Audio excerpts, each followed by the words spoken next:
custo de vida, emprego e desemprego, cesta básica, tarifas públicas, salário mínimo. Agora, na Brasil Atual, a análise do DIEESE.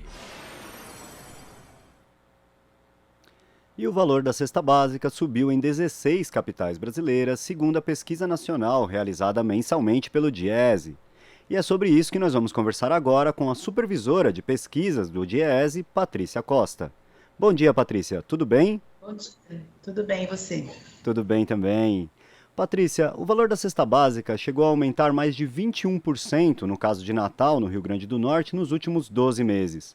Em todas as capitais pesquisadas pelo DIEESE, houve alta significativa no período. Qual o impacto dessa situação na vida da população? Olha, a população ela vem sentindo muito o aumento dos produtos da cesta por eles serem produtos essencialmente básicos, né? Eles estão presentes em todas as casas das famílias brasileiras. Então, a gente observa um aumento expressivo do café, do açúcar, do óleo de soja, da carne, do tomate. Então, são esses alimentos básicos, né, presentes diariamente na mesa de todos os brasileiros. E isso vem acontecendo já há algum tempo. E o que a gente observa é que esses aumentos constantes, eles vão tirando, principalmente das famílias mais pobres, a oportunidade de comer com qualidade, porque as pessoas precisam, elas têm a sua renda espremida, né? A renda do trabalho ela é cada vez menor, porque os trabalhos que vão sendo criados são trabalhos informais, com baixos salários, o desemprego é alto. Então, diante de uma realidade dessa, o aumento do preço dos alimentos, ele coloca as famílias numa situação extremamente desfavorável, no sentido de que elas precisam escolher, ou elas pagam as contas da casa, ou elas comem com qualidade. Então, elas vão cada vez mais tendo que escolher o que elas vão comer. Patrícia, a mesma pesquisa, ela indica que o salário mínimo para atender às necessidades básicas de uma família com alimentação, vestuário, moradia, devia ser de quase R$ 6.000, ou seja, praticamente 5 vezes maior que o atual. No entanto, a política, desde o golpe de 2016, passando pelos governos Temer e Bolsonaro, tem sido a do arroxo salarial, de acabar com o aumento real do salário mínimo. A quem essa política interessa? Que consequências isso traz para o país? Então, a gente tem uma política, a política de valorização do salário mínimo, ela mostrou a sua importância, mostrou a sua força, né, para a redução da desigualdade, para o crescimento do país, e o abandono dessa política, ela mostra que não é interesse do governo, nesse momento, priorizar a renda das classes, das famílias de baixa renda, ou mesmo de reduzir a desigualdade no país. Pelo contrário, né? A própria situação que a gente observa do crescimento do preço dos commodities, então a gente vê um expressivo aumento no preço do café, do açúcar, do óleo de soja, que são produtos ligados à exportação, ao agronegócio, vem mostrando que o que interessa é o lucro dos grandes latifundiários, dos grandes produtores, enfim. Então, você tem um claro posicionamento do governo em relação à questão do salário mínimo. O salário mínimo ele foi reajustado segundo a inflação. A inflação foi de 10%. Mas, como você mesmo colocou, os preços dos alimentos em Natal, eles subiram 21%, em média. Essa média de 21% é muito acima da média da inflação de 10%. Então, o que a gente observa é que, para as famílias de baixa renda que gastam com o gás, com a eletricidade, com a comida, para essas famílias está ficando impossível de se viver. Pois é, e você apontou justamente o aumento de preços em itens mais básicos da alimentação da população, né? O arroz, o feijão, o café, o óleo de soja, mesmo com uma queda na renda das famílias, né?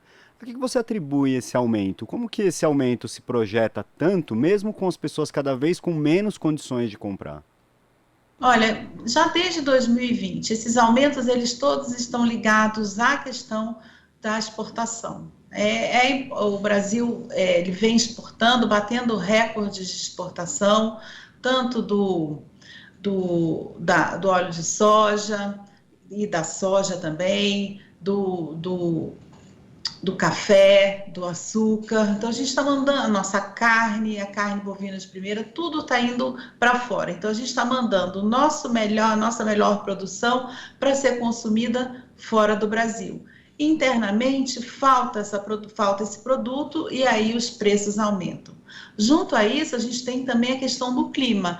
O clima, a gente vem passando por calores excessivos, com chuvas, isso tudo para a plantação acaba sendo extremamente prejudicial. Esse mês em especial, a gente teve um calor maior e aí o tomate reduz a qualidade do tomate, aí o preço aumenta. No caso também da batata, a questão das chuvas atrapalha a colheita da batata, faltou tubérculo, o preço aumenta. Então você tem duas questões, a questão da exportação e a questão do clima. E são esses dois produtos que vêm aumentando aí a inflação desses produtos, né? Então você tem a inflação dos alimentos, ela está ligada à questão da exportação e do clima. E o governo vem tratando isso como uma questão de juros, de demanda. Então ele aumenta os juros como uma forma de também conter esse consumo. Só que as famílias já não estão consumindo. Então, você tem um tratamento errado da inflação, você tem e aí a inflação continua aumentando, né? Você vê um aumento da cesta básica em 16 das 17 capitais no início do ano, né? Mostra o quê? Mostra que você tem você vai continuar com essa questão, porque não se resolve com o aumento de juros, então o café vai continuar subindo, o açúcar vai continuar subindo, o óleo de soja vai continuar subindo, e daqui a pouco a gente tem a entre-safra do leite, e aí o leite no campo volta a subir. E acho que o grande problema desse aumento, além de ser uma questão para as famílias, porque elas estão tendo que escolher o que elas vão comer, a gente já começa a ver o lado perverso, que é quando arroz, feijão começam a reduzir de preço. Acho que isso eu venho falando aqui sistematicamente, mas a queda de preço do arroz e do feijão, na maior parte das capitais, já demonstra que as famílias brasileiras não conseguem comer o básico. Então, está sobrando arroz e feijão, porque as exportações de arroz e feijão, elas não têm sido... Feijão a gente não exporta, mas o arroz que a gente costuma exportar não vem acontecendo, então está sobrando grão. E esta sobra é principalmente porque as famílias não estão comendo, elas estão comendo menos. Eu acho que é aí que fica o alerta desses números todos. Primeiro, que a política que o governo vem fazendo de aumento de juros para acabar com a inflação, ela é inócua, né? Então os preços continuam subindo. E, por outro lado, já existe deflação de alguns alimentos porque as pessoas não conseguem comprar. O patamar de preço é tão alto, a renda é tão pequena, que elas não conseguem, elas estão tendo que escolher, eu compro o gás para cozinhar o arroz ou eu compro o arroz. É verdade, a senhora comentou justamente dessa fracassada política do governo Bolsonaro de aumentar a taxa de juros como forma de combater a inflação, e essa triste notícia de que a redução de alguns preços sequer é por uma política efetiva do governo, né? É apenas porque as famílias não estão conseguindo comprar e isso está sobrando. Como que deveria ser uma atitude do governo de forma que realmente enfrentasse o problema da inflação, ao mesmo tempo que combatesse, né, a fome que está assolando tantas famílias brasileiras? Eu acho que a primeira política importante é a retomada da política de valorização do salário mínimo, né? Porque ela mostra a sua força, mostra a sua importância e consegue incluir as pessoas na comida, né? Permite que as pessoas comprem comida. A retomada com mais força da agricultura familiar seria outra política importante. A política de preços mínimos, de estoques reguladores, que impede que os produtos toda a produção brasileira seja exportada, então você retém parte dessa produção aqui com a Conab. Então você tem várias políticas.